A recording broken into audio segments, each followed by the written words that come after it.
Hinahanap ko ang mga penalties kasi mandatory ito.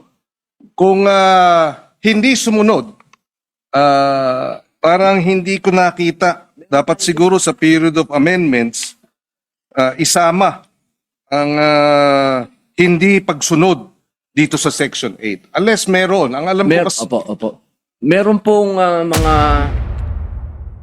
Section 21 tsaka po 22. Not to Section 8. Opo, naandyan po. pero- Nakalagay po dyan, administrative offenses and penalties. Nailagay po na dyan. Saan? Meron din pong penalties ng imprisonment. Yes. Yes, siguro para mas maliwanag. Opo. Dito sa Section 21, Administrative Offenses and Penalties, pati na rin sa Criminal Offenses and Penalties, Opo. i-amenda para idagdag yung Section 8. Electricity rates could increase by as much as 2 to 4 pesos per kilowatt. When inflation set in, the poorest households suffer the most. With most of their income spent on food and transportation, they have no room to absorb rising costs. Imagine this. A traditional jeepney consumes about 30 liters of diesel a day. When the price jumps by 20 pesos per liter, that's an extra 615 pesos they need to shell out just to keep their jeepneys running. Every peso added to the price of fuel means less food on the table, less money for school, and more hardship for families already struggling to get by.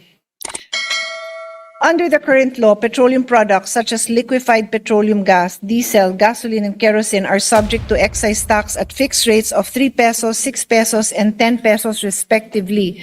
This tax is imposed per liter, regardless of global price movements. Fuel excise taxes are considered a stable source of revenue because they provide the government with a steady and predictable flow of income that can help fund public services, infrastructure, and government programs.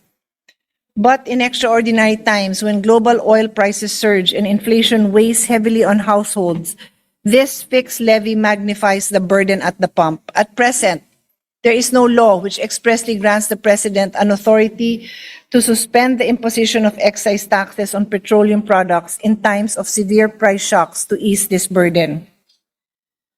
Salient points. The proposed amendment therefore establishes a mechanism allowing the President, upon the recommendation of the DBCC, in coordination with the Secretary of Energy, to temporarily suspend or reduce the imposition of excise taxes on petroleum products. When the average Dubai crude oil price based on means of Platts Singapore MOPS has reached or exceeded US $80 per barrel for 1 month preceding the issuance of the suspension or reduction, excise tax shall revert to the rate provided under the NIRC when 1 week after the 1-month average of Dubai crude oil falls below US $80 as duly certified by the DOE, or after 3 months, whichever comes first. This shall not exceed 1 calendar year, and the power can only be exercised until December 31, 2028.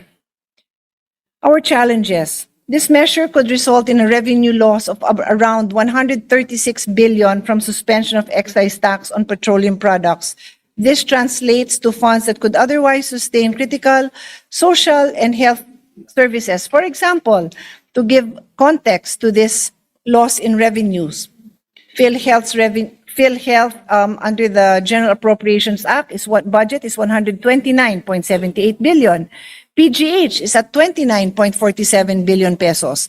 DSWD AIX program is at 63.9 billion pesos. DepEd construction and rehabilitation of classrooms is at 85 billion pesos. And the universal access to quality education is at 37.5 billion pesos.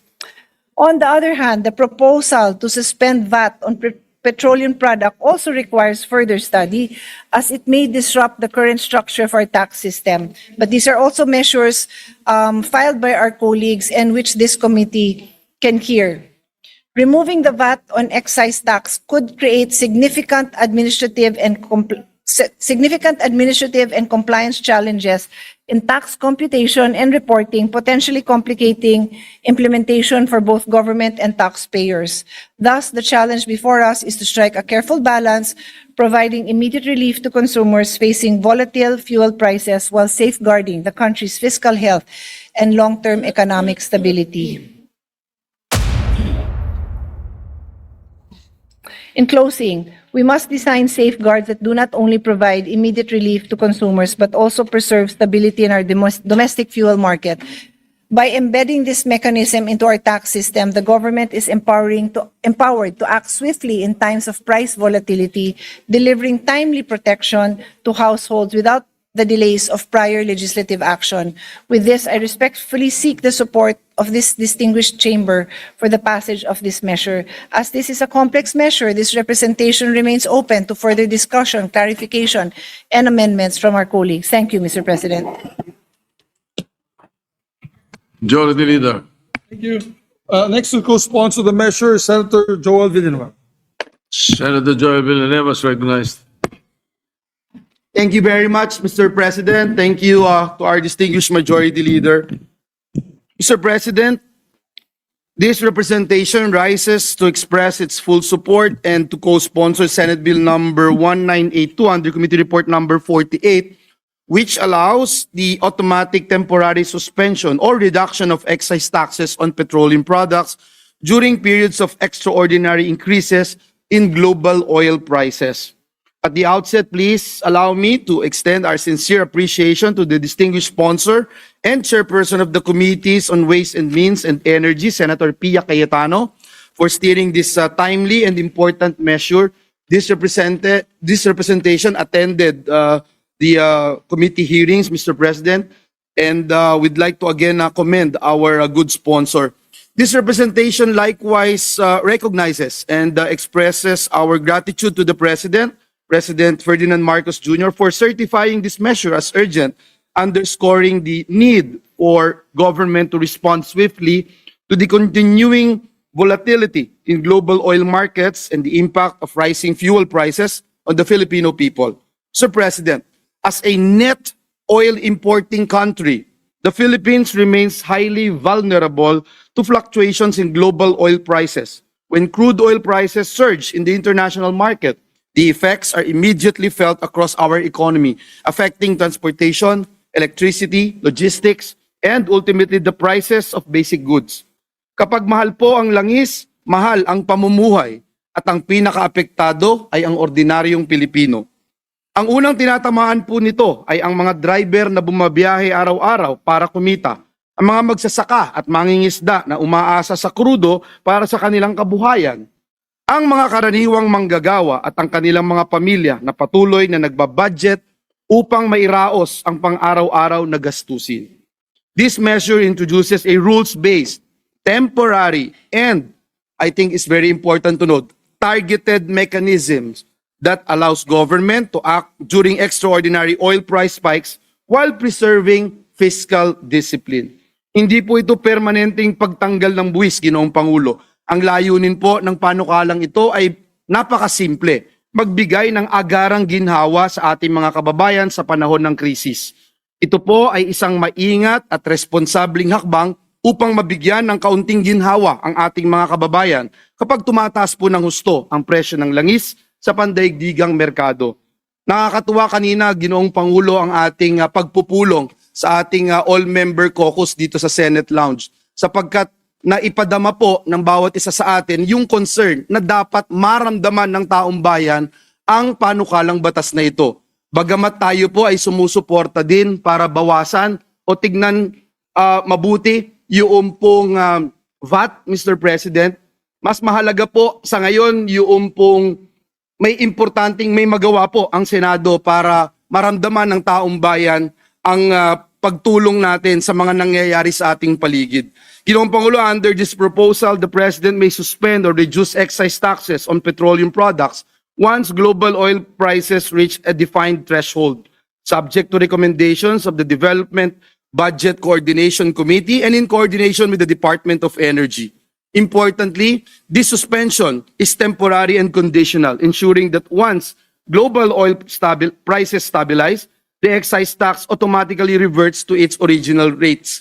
In other words, Mr. President, this measure strikes a careful balance. It protects Filipino consumers during periods of extreme price volatility while ensuring that government maintains fiscal responsibility. Mr. President, kapag may krisis sa pandaigdigang merkado, dapat may malinaw po na mekanismo ang pamahalaan upang protektahan ang ating mga mamamayan. This measure provides that mechanism. It sends a clear message that the government is prepared to act when extraordinary circumstances threaten the economic well-being of our people. For these reasons, this representation expresses our full support for the swift passage of this measure. Maraming salamat, Ginoong Pangulo, and may God bless us all.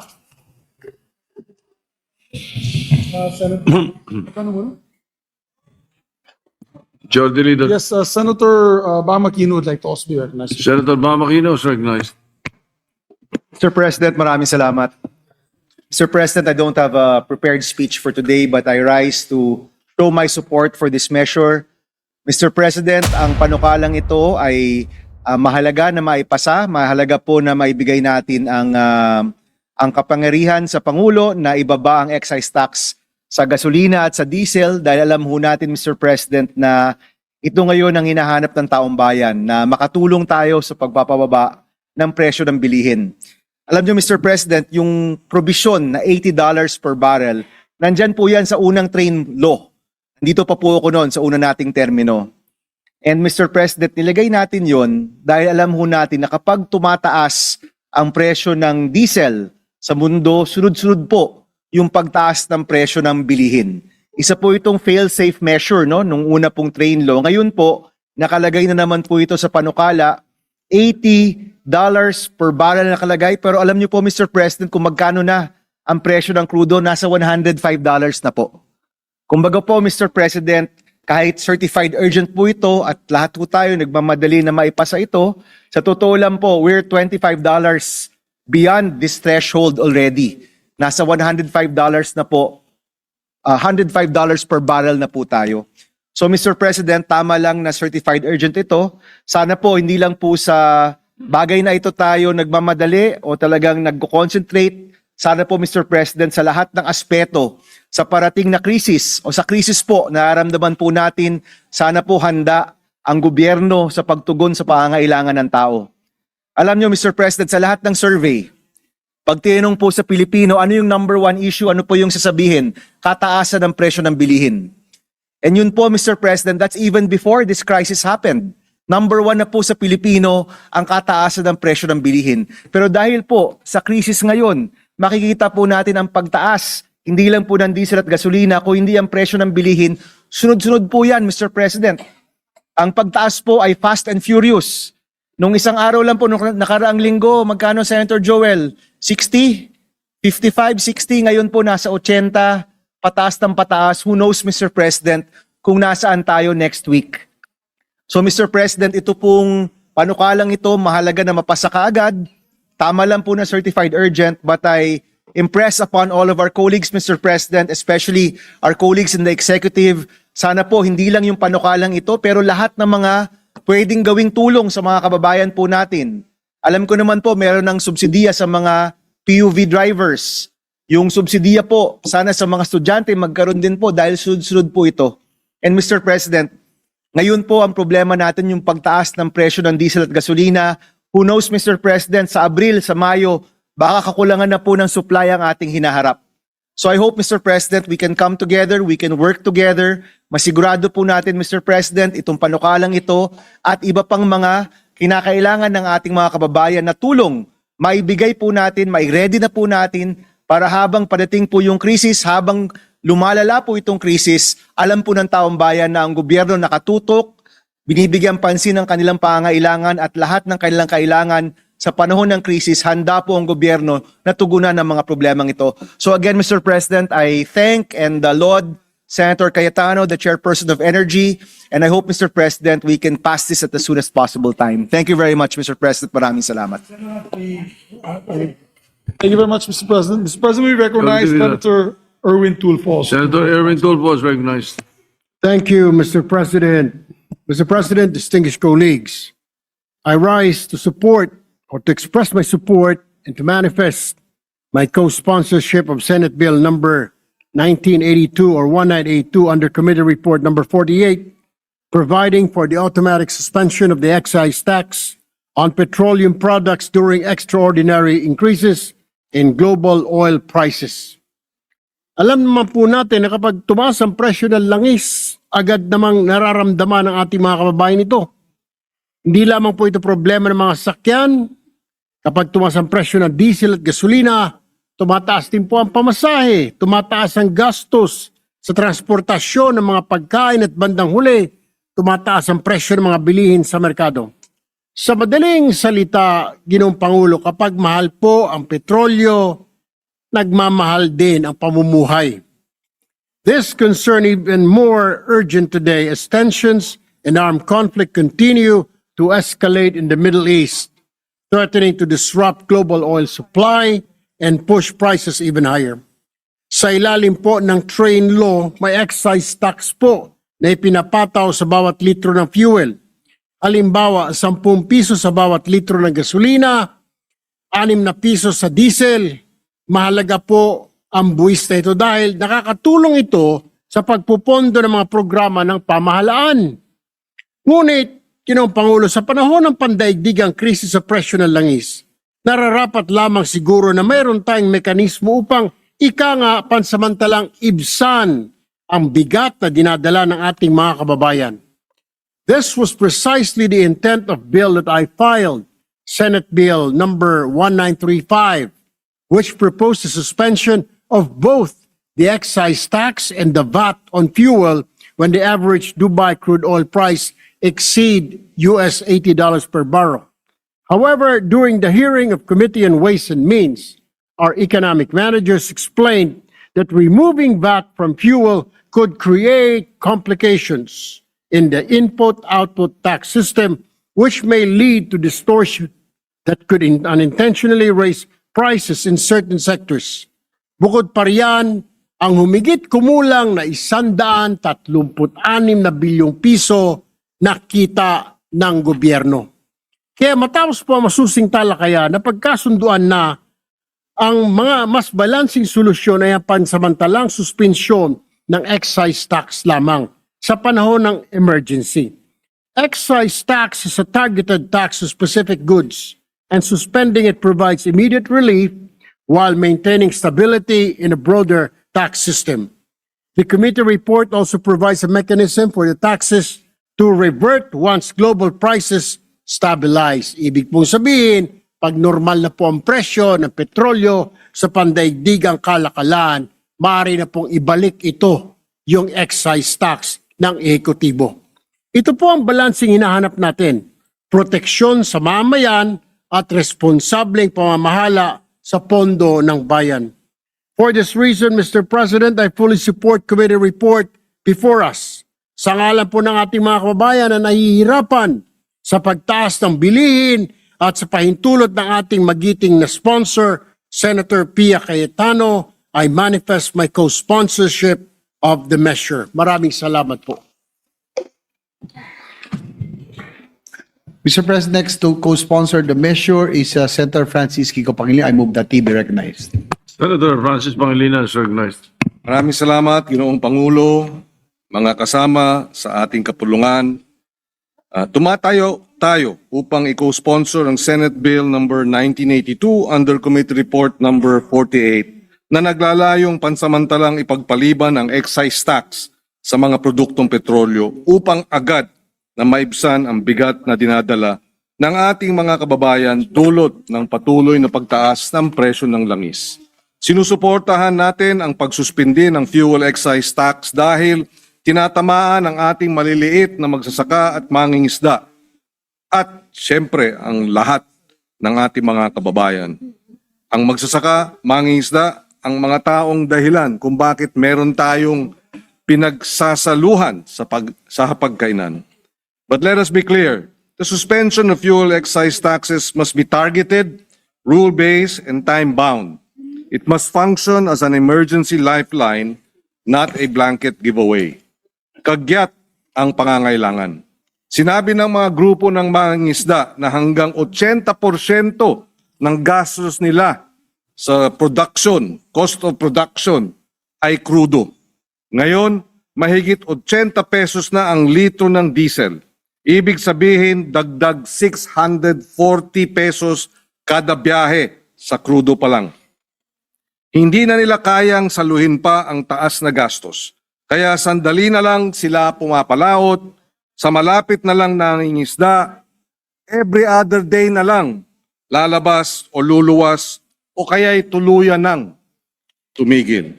Pag mas konti ang bangkang pumapalaot, mas kaunti rin ang supply ng isda, mas mataas ang presyo. Bawat pamilyang Pilipino apektado. A 6 peso to 10 peso reduction per liter could lower fishing operating costs at malaking bagay. Halos pareho ang kwento sa mga sakahan. The suspension of excise taxes under the train law may reduce pump prices by approximately 6 pesos per liter for diesel and 10 pesos per liter sa gasolina. Para sa marami nating magsasaka, pagbaba ito sa kanilang production cost per hectare. Malaking bagay para sa mga magsasakang halos break-even na lamang. Let us also remember the scale of fuel dependence in food production. In 2019, agriculture and fisheries consumed about 471,000 tons of oil equivalent in energy. Nearly half of that, 227,000 tons of oil equivalent in energy, is petroleum. And 96% of that is diesel. Kung walang langis, hindi gagalaw ang ating sistema ng pagkain. Hindi pa kasama dyan ang pagtaas ng presyo ng produktong petrolyo o petrolyo-based products tulad ng pataba, tulad ng pestisido. Kung walang, sabi nga ng mga ekonomista, mayayaman lang ang makikinabang sa malawakang blanket fuel tax suspension. Tinataya ng Department of Finance na ang top 10% ng mga household ang gumagamit ng halos kalahati ng lahat ng produktong petrolyo. Kaya ipinilit ng ilang energy experts na ang fuel excise tax suspension ay targeted, may malinaw na patakaran, rules-bound at may takdang panahon. Mayroong mga malinaw na basehan, consumer price index at inflation, fiscal deficit and revenue targets ng pamahalaan, stability ng peso-dollar exchange rate at updated na kalagayan ng krisis sa langis at sa gitnang silangan. Mayroong transparency, regular ang reporting sa Kongreso, ergo sa taong bayan, ng mga kaganapan at pagtugon sa mga pabago-bagong pangyayari.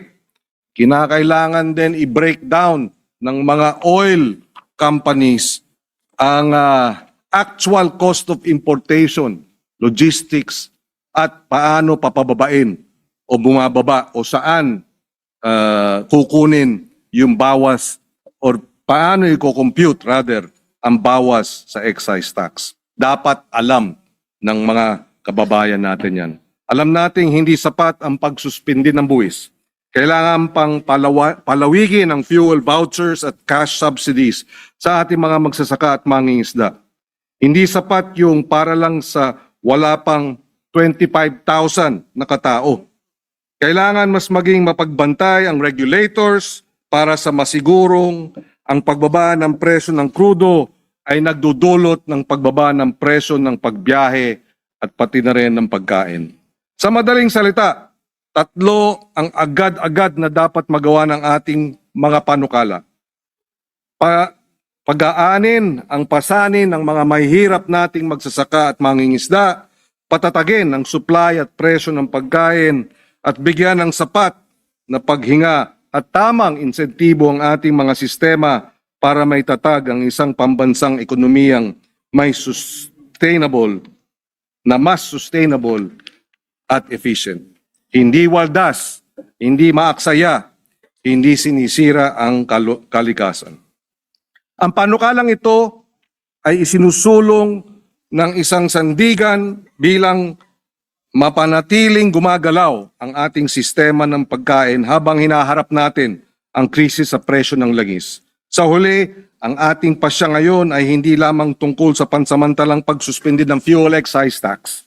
Ito ay tungkol sa pagprotekta sa mga nagpapakain sa ating bayan at sa kinabukasan ng bawat hapagkainan ng ating mga kababayan.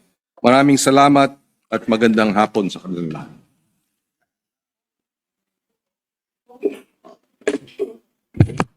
Majority Leader. Yes, Mr. President, next to co-sponsor the measure is this representation. I move that I be recognized, Mr. President. Yes, you may proceed. Good evening, Mr. President, esteemed colleagues. I rise today to co-sponsor Senate Bill number 1982 under Committee Report number 48 or the amendment. Oh, sorry, Mr. President, I got that wrong.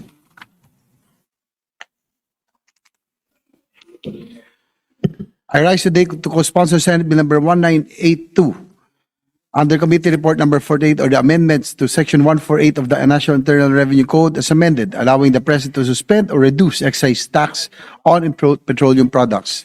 Mr. President, the objective of this measure is simple: to bring relief to our fellow citizens, especially the Filipino minimum wage earners and middle class, who will bear the effects of conflicting interests and power showdown in the Middle East. Nais natin na ang kababayan natin ay may masasandala na gobyerno na handa sa mga panahong ito. Sa ginta ng gerang ito na makapangyarihang bansa, ang mga ordinaryong Pilipino ang dehado. As the conflict in the Middle East intensifies, we face an uncomfortable truth of not knowing the full extent of this war's reach. However, it remains the supreme duty of this government to cushion the blow of its citizens. Mr. President, the intent of the measure is to establish a clear automatic trigger for the suspension of excise taxes on petroleum products. Specifically, this bill mandates a suspension the moment the average Dubai crude oil price reaches or exceeds $80 per barrel. This is also the very reason in filing Senate Bill number 5 when I filed this measure. It was in view of the extreme volatility of fuel prices in the past years, with pump prices peaking at over 70 pesos per liter in early 2024, ganito na naman po ang nararanasan natin ngayon sa gitna ng lumalalang tensyon sa Middle East. Bukas may nakaambang pagtaas na naman ang petroleum products. Kapag nagtagal pa, hindi po malayo na maparalisa na ang ating ekonomiya. I support this measure to institutionalize our solution to this kind of crisis. The government's reactive approach becomes to the direct expense of the ordinary Filipino people. It's time to plan ahead. Lagyan po natin ng permanenteng mekanismo ang batas para sa mga ganitong pagkakataon. We must provide a safety net that deploys automatically without the need for lengthy debates while the people suffer and wait for solutions. Mr. President, I am fully aware of the concerns regarding fiscal space. However, I believe that the revenues foregone by suspending excise taxes in these extraordinary times is incomparable to the extraordinary relief that we can provide for our people. Para po sa akin, mas mabuti po na nararamdaman ng ating mga kababayan ang direktang serbisyo at tulong ng gobyerno. Let us put our constituents first. Mr. President, I move for the swift passage of this measure. Thank you, Mr. President. Majority Leader. Thank you very much, Mr. President. I believe Senator Lauren Legarda would also like to deliver a co-sponsorship speech. Senator Lauren Legarda is recognized.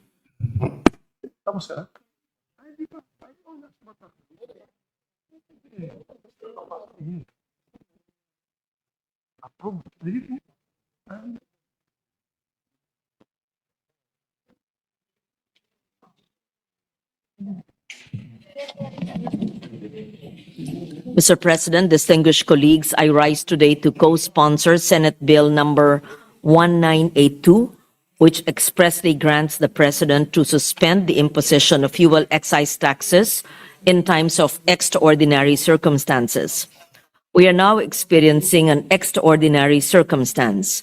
There is a rapid and continuous increase in fuel prices brought about by the ongoing conflict in the Middle East. As we have seen time and again, this situation triggers a domino effect. Kapag tumaas ang presyo ng petrolyo, bumubulusok din pataas ang presyo ng mga pangunahing bilihin at serbisyo. Sa huli, agrabyado ang mga end consumer, lalo na ang mga mahihirap. Mr. President, this representation also filed a similar measure, Senate Bill number 1942, or the Fuel Price Relief Act, which was taken into consideration by the committee. Like the present bill, it authorizes the president to significantly reduce or suspend excise taxes on fuel, but this bill includes that as well. Through this proposed measure, there will be a swift and timely intervention to prevent an economic crisis. Thank you, Mr. President. Majority Leader. Thank you very much, Mr. President. Mr. President, we recognize the distinguished colleague, Senator Robin Hood Padilla, to co-sponsor the measure. Senator Robin Padilla is recognized. Maraming salamat po, Ginoong Pangulo. Ako po ay buong puso na sumusuporta at nais ko pong maging co-sponsor ng SBN 1982 under Committee Report 48, an act allowing the automatic suspension of reduction of excise tax on petroleum products. Ginoong Pangulo, nais ko lamang pong ibahagi na itong nagaganap po sa buong mundo, parang isang babala po sa ating mga kasama na sana'y makaisip pa po tayo ng marami pang paraan upang makapagbigay po tayo at maibsan ang mangyayaring paghihirap na parating.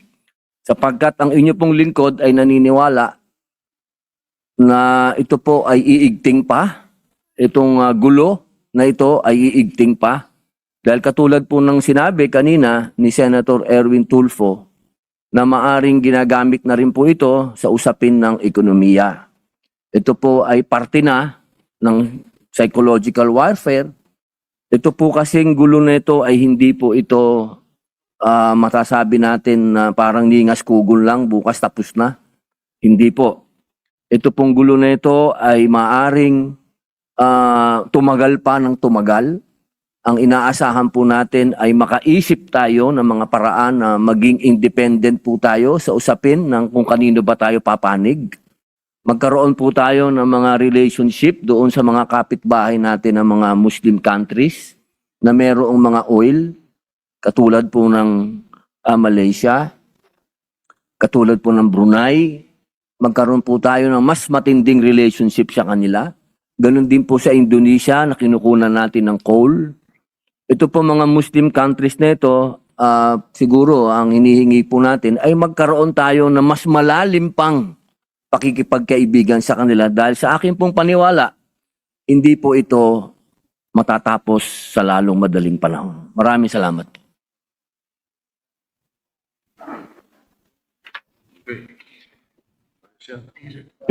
Thank you very much, Mr. Majority President. Leader. Mr. President, just for the record, Senator Go would like to be made a co-author of this measure, as well as Senators Camille Villar and Senator Jingo Estrada would like to be made co-authors of this measure and request that their co-sponsorship speeches be inserted into the record. I so move. So inserted into the record and so recorded a manifestation. Mr. President, to allow our colleagues to study the measure further, move to suspend consideration of the measure. We promise to the lady sponsor that we will put it first item on the agenda tomorrow.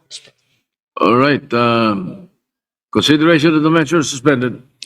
Mr. President, I move that we resume consideration of Senate Bill number 1432 under Committee Report number 5. This is the FOI, Freedom of Information, Mr. President, People's Right to Information. Any objection? Hearing none, considerations, measures. To sponsor In the order. measure is Senator Robin Hood Padilla, and to interpolate is Senator Kiko Pangilinan. That's the Senator Robin Padilla is recognized to continue sponsorship, and Senator Francis Pangilinan is recognized to interpolate. Thank you, Mr. President. May we know if the good sponsor, Senator Robin Hood Padilla, is willing to yield to a few questions, Mr. President? Opo, isa pong karangalan para sa amin ang makatanggap po ng mga paglilinaw at tanong mula po sa bayani ng mga magsasaka. Maraming salamat at nais ko pong ilagay po sa ating mga records na suportado po natin itong itong measure na ito dahil isa tayo sa mga author. In fact, nung 18th Congress, 17th Congress, kasama rin tayo sa mga sumusuporta sa Freedom of Information Bill.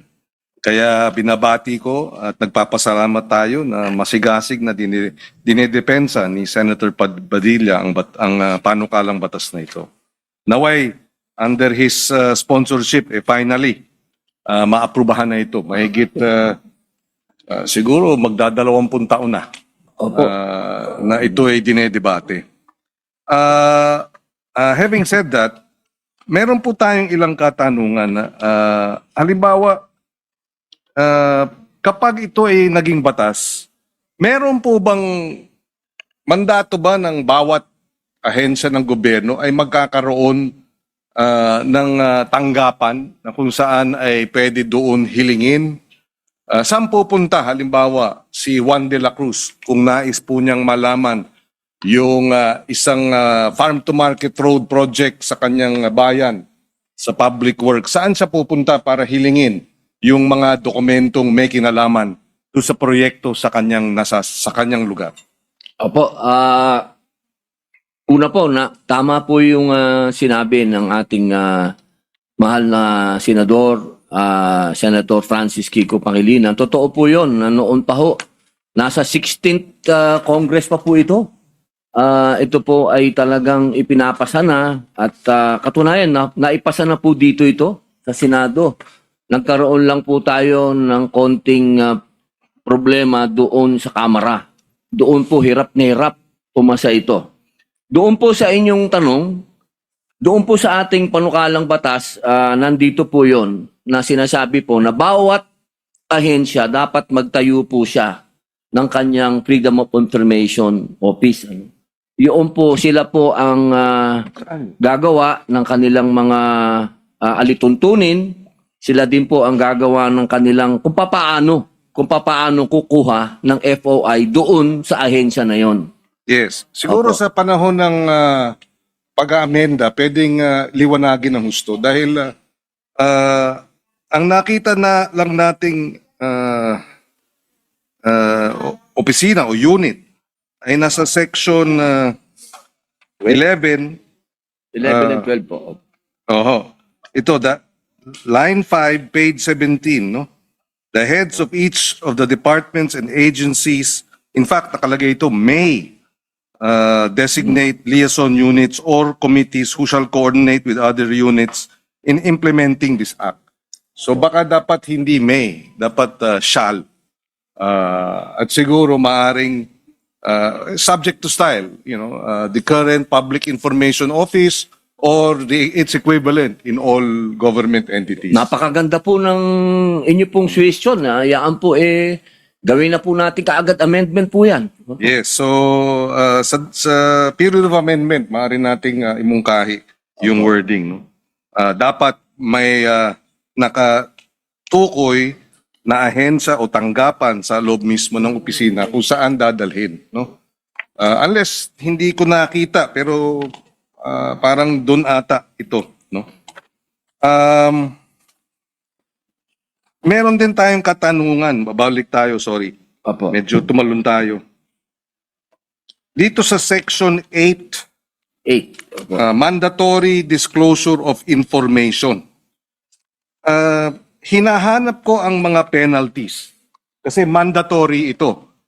Kung hindi sumunod, parang hindi ko nakita. Dapat siguro sa period of amendments, isama ang hindi pagsunod dito sa Section 8. Unless meron. Ang alam ko kasi... Opo. Meron pong mga section 21 tsaka po 22. Not to Section 8. Opo, naandyan po. Oh, Ang pero- nakalagay po dyan, administrative offenses and penalties. Nailagay po na dyan. Saan? Meron din pong penalties ng imprisonment. Yes. Yes, siguro para mas maliwanag, Opo. dito sa Section 21, Administrative Offenses and Penalties, pati na rin sa Criminal Offenses and Penalties, Opo. i-amenda para idagdag yung Section 8. Dahil ang na-identify na mga section ay Section 12, Section 19. Pero yung mandatory provisions ng Section 8 hindi po nailagay. So Opo. siguro sa period of amendment ilagay din yung penalties para sa non-compliance sa mandatory sa Section 8, no? Kung ano po ang mas makagaganda, yan po ay tatanggapin po natin. Opo. Maraming salamat. Dahil kung naalala natin sa budget hearings, itong Section 8, Mandatory Disclosure of Information, minandato natin ang Farm to Market Road listahan para tiyak na merong coordinates at maisumite. Disclosed yun.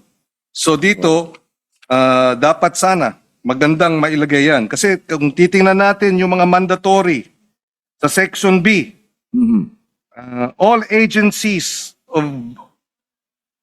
of all branches of government shall upload on their website, which shall be updated monthly, a register of the following public interest transactions, documents, or records. Budget of government agencies, itemized monthly collection at disbursement, summary of income and expenditure. Meron pa rito, items to bid. Number 7, bid results on civil works. Napakaganda niyan dahil makikita na kung ng ating mga kababayan ang mga transaksyon. Tapos, procurement contracts. Ayan, di ba? Entered into by government agencies. Construction or concession agreements. Yan, lahat po yan. Kaya napakaganda at mahalaga na merong maliwanag na penalties, administrative at criminal pag hindi sinunod itong section na ito. Sa amendments. Meron din tayong katanungan sa page 13, line number 14. Ito ay section 8 pa rin. Section 8. Yes. Merong halagang nakalagay rito. Baka kailangan lang maklarify. The register shall contain a brief description of the transaction involved, including but not limited to the nature and the object of the transaction, the parties and amounts involved, the key steps undertaken towards its conclusion, and the relevant dates provided that contracts and agreements involving an amount of at least 50 million pesos shall be uploaded in full on the website. Bakit mayroong floor? Paano kung mas maliit? Hindi na i-upload. Yun po kasi yung sa plunder, naalala niyo po yung sa plunder. Yes, tama Pero po kung yun. gusto niyo pong amendahan niyo, ako gusto ko po yan. Yung mas marami po kayong ilagay, mas maganda po yan. Yes. Kasi halimbawa sa FMR, 15 million. Opo.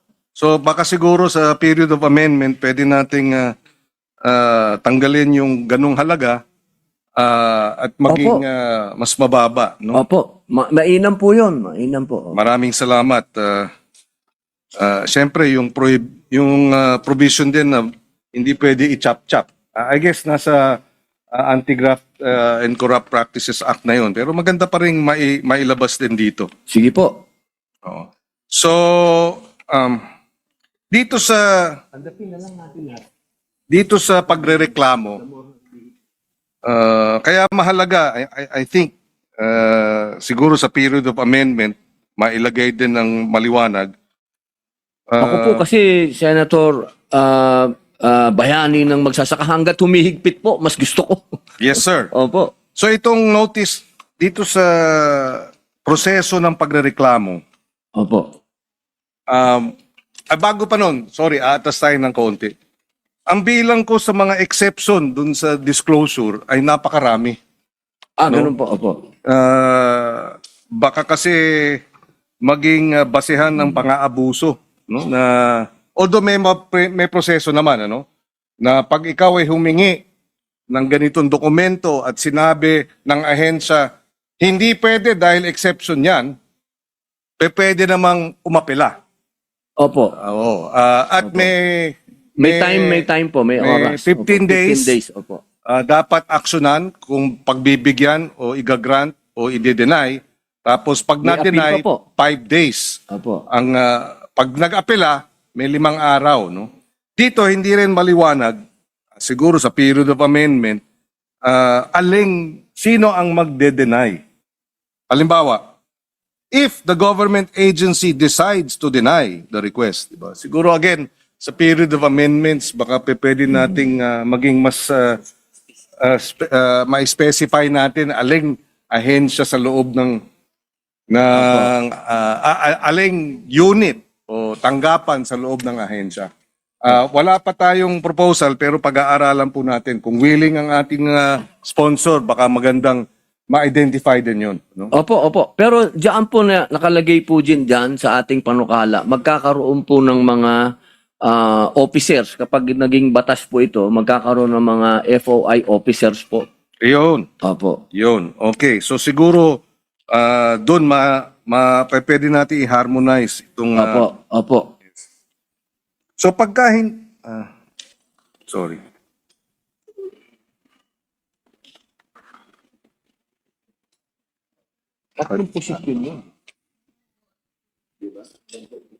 At palagay ko baka may idadagdag tayong mga requirements dito sa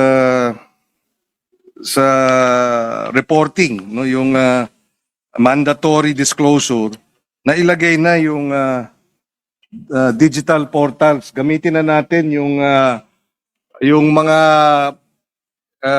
special provisions na nilagay natin sa budget ng 2026. Dahil alam naman natin, itong special provisions na ito, pwedeng nandyan sa gaan ng 2026, pwedeng wala na sa gaan ng 2027. Depende yan. Kasi every year natin pinapasa ang panibagong budget. So baka maaring dito ulit sa mandatory Section 8. Sorry, patalon-talon ako dahil yun, sa Section 8, mailagay yung mandatory establishment of dashboards at digital portals ng ating mga ahensya. Sige po. Opo, maganda po yan. Opo. At siguro, maybe without prejudice to raising additional questions during the period of amendments. Opo. Wala na po tayong katanungan sa ngayon. At ako'y nagpapasalamat. Sorry. Ito pala.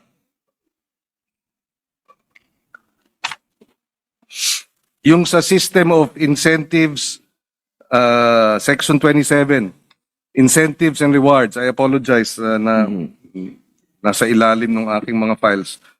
May nakalagay na System of Special Incentives and Rewards at given to appropriate government agencies. Siguro kailangan nating alamin sino unang-una ang mag-evaluate nitong system of incentives and approve these incentives and rewards.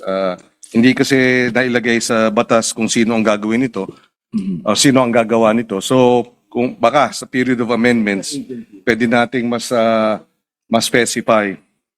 Pangalawa, yung source ng funding nito, saan manggagaling. Again, sa period of amendments, pwede nating i-introduce ito. Opo. Sa ngayon po, yung PICO, sa ngayon, pero mas maganda po talaga, specify po natin talaga para mas malinaw po. Tama po kayo. Salamat.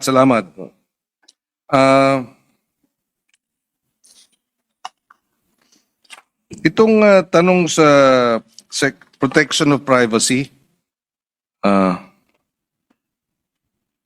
siyempre kinakailangan balansehin yung Data Privacy po. Act at itong right of access to information. So,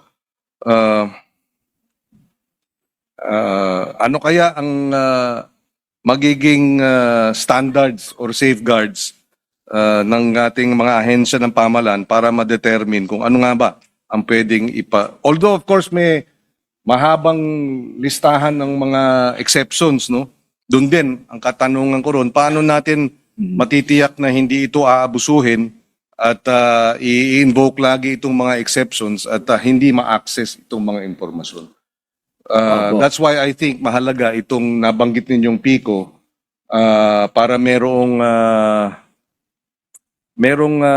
tanggapan na may responsibilidad dito.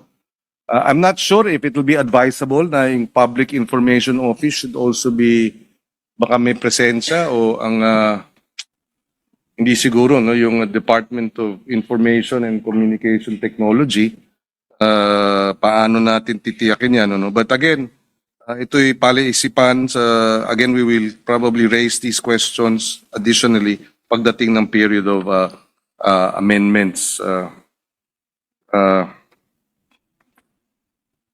tapos yung DICT bilang government-wide mandate to monitor agency websites, support compliance, prescribe publication standards.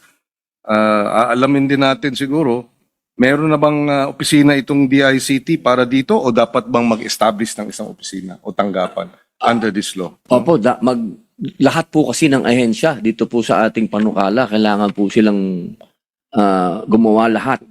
Bawat opisina ng FOI po. So mas maganda siguro kung sa period of amendments, ma-introduce din natin may tanggapan ba sa DICT na dapat siyang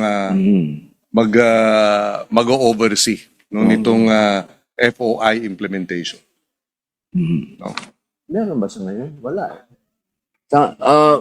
We will make sure, sir, na meron po. Yes. Meron. Oo. Pero wala pa ata sa batas. Dahil nga wala pang batas. Opo. So dapat siguro ilagay natin sa batas. So yun na lamang po. Again, without prejudice to raising some clarificatory questions on during the period of amendments, we have no further questions. Nais natin pasalamatan ang ating sponsor sa kanyang salamat po. masigasig na pagsusulong ng ating Freedom of Information measure. Thank you po. Thank you po, sir. Maraming salamat, sir. Salamat po. Mr. Majority President, Leader, yes. We just a recognize very Senator quick Joel. Senator manifestation. Joel Villanueva. is Yes, Mr. recognized. President. This is just to put my full support to our distinguished colleague, Senator Robin Hood Padilla, for pushing this very important landmark piece of legislation. We have been pushing for this measure for 23 years now, Mr. President. And just to also add to what he mentioned a while ago with regard to the queries of the gentleman from Pampanga, Senator Pangilinan, may mga opisina na po sa iba't ibang ahensya ng pamahalaan na merong ganitong bureau, Mr. President, that tackles and takes care of important information, Mr. President. It's just that, unfortunately, pagka po nanghingi sila at na-deny, hindi po sila makaapila, Mr. President. Wala rin pong time frame, Mr. President. So with this law that we are pushing, with this bill that the gentleman from Nueva Ecija, Senator Padilla, is sponsoring, magkakaroon po ng timelines, meron pong apila, at meron pong talagang tanggapan na titingin ng kanilang mga requests in the name of transparency and accountability. So again, Mr. President, we put our full support in passing this very important piece of legislation, and we thank the gentleman from Nueva Ecija, Senator Robin Hood Padilla, for sponsoring the measure. Thank you, Mr. President. Majority Leader. Thank you very much, Mr. President. And yes, we fully support this measure as well, Mr. President, your Majority Floor Leader. If you can remember, pinasa na rin po natin ito nung 17th Congress, Mr. President. You were also the Senate President at that Yes. time when we passed this, and I was the Majority Floor Leader. I made this a campaign promise. That's correct, Mr. President. So, there are no longer any members who wish to interpolate. We close the period of interpolation. Any objection? Hearing none, period of interpolation is closed. Mr. President, we have a few colleagues who want to propose amendments, but they're requesting for it to be done tomorrow, but we can allow the sponsor to do his committee amendments if ever, if he has, Mr. President. So I move to open the period of amendments, Mr. President. Any objection? Hearing none, period of amendments open. Thank you, Mr. President. May we recognize our distinguished sponsor to propose his amendments. Senator Robin Padilla is recognized. Maraming salamat po, Ginoong Pangulo, at sa ating Ito. pinunong mayorya. Ito po ang aking mga amenda mula po kay Senadora Risa Ontiveros. bunga ng kanyang interpelasyon noong nakaraang linggo. Babawasan po natin ang mga exemptions sa People's Freedom of Information Act. On page 6, lines 23 to 24 to page 7, lines 1 to 6, delete the entire section 7, subsection D of the exceptions pertaining to matters of human security. Then, re-letter the succeeding subsections accordingly. I so move, Mr. President. So there is no replacement, just deletion. Opo. Any objection? Hearing none, adopted.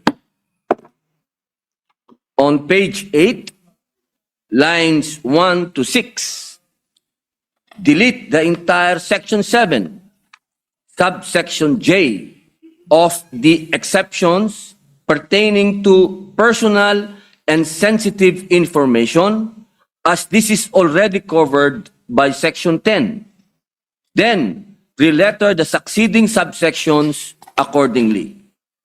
I Any so move, objection? Mr. President. Any objection? Hearing none, adopted. On the same page 8, lines 7 to 9, delete the entire section 7, subsection K of the exceptions pertaining to information that might cause acts of discrimination. Then, re-letter the succeeding subsections accordingly. I so move, Mr. President. Any objection? Hearing none, adopted. On section 11, Freedom of Information Manual. Ito naman po ang amyenda, What page is that? Section 11, page 15 po. 16. Ito po ay mula po sa inyo pong opisina ng ating ginoong Pangulo, Senate President Vicente Soto III, na pinabibilis ang panahon upang makapaghanda ng FOI manual ang mga ahensya ng pamahalaan. Mula 6 na buwan ay magiging 3 buwan na lamang. On page 15, lines 23 to 24 to page 16, lines 1 to 2, delete and replace the phrase "for the effective implementation of this act, all government agencies shall prepare a Freedom of Information FOI manual within 6 months from the effectivity of this act, indicating the following, with the phrase, within 3, open parentheses, put the number 3, close parentheses, months from the effectivity of this act, all government agencies shall adopt a Freedom of Information, acronym FOI, manual to ensure the effective implementation of this act, and shall implement the following. I so move, Mr. President. Any objection? Hearing none, adopted. Amenda pong muli, galing po kay Senadora Risa Ontiveros, bunga ng kanyang interpelasyon noong nakaraang linggo, upang mas maging malinaw ang probisyong ito sa Section 23, Denial in Good Faith, Not Ground for Liability. Section 23 po, 23, page. 30. Okay, proceed. On page 30, line 7, after the word denial, insert a comma and the phrase, and showing by clear and convincing evidence that the circumstances warranted such denial. The amended Section 23 shall now read as follows. Section 23, denial in good faith, not a ground for liability. A denial in good faith of a request made pursuant to the provisions of this act shall not constitute grounds for administrative, civil, or criminal liability. In cases of denial of the request, the public official, officer, or employee involved must prove that she acted in good faith by specifying the ground relied upon for the denial, comma, and showing by clear and convincing evidence that the circumstances warranted such denial. I so move, Mr. President. Any objection? Hearing none, adopted. Meron din po pang isang amenda mula po kay Senadora Risa Ontiveros, pagdaragdag po ng bagong probisyon para bigyang proteksyon ang mga mamamayang magre-request ng public information. On page 31, line 9, insert a section 28 to read as follows. Section 28, strategic lawsuits against public participation. A strategic lawsuit against public participation, open parenthesis, acronym, SLAP, close parenthesis, is any action filed to harass, vex, or exert undue pressure against any person or legal entity that has taken legal action or made a public communication of any kind in connection with the enforcement or protection of the rights recognized herein or any other legislation or administrative issuance related to freedom of information. The defendant in a SLAP may file a special motion to dismiss at any point of the proceedings alleging that the case is a SLAP. This special motion to dismiss shall be resolved within, open parenthesis, 30 days after it is heard. If the court dismisses the SLAP, it shall award damages, attorney's fees, and cost of suit. Then the succeeding section shall be renumbered accordingly. I so move, Mr. President. Any objection? Adopted, subject to style. Sa ngayon po, Ginoong Pangulo, wala na pong amyenda pa pero aantayin po natin ang ibibigay po ng opisina ni Senator Kiko Pangilinan. Maraming salamat po. Thank you, Thank you very much, Majority Leader. Mr. President, we just request for a clean copy from the Secretariat so that tomorrow we can follow All right. the amended already measure. by And the in the good meantime, sponsor. just suspend consideration and not close the period of amendments. No, sir. We right. move to suspend consideration. Very good. Thank you. Thank you, Mr. President. And Mr. President, Okay. with that, we have no other further business to take up. I move that we adjourn session until 3 o'clock in the afternoon, Tuesday, March 17, 2026. I so move. Any objection? Hearing none, the session is adjourned until 3 o'clock in the afternoon of Tuesday, 17th of March, 2026. Maraming salamat, Mr. President. Thank you.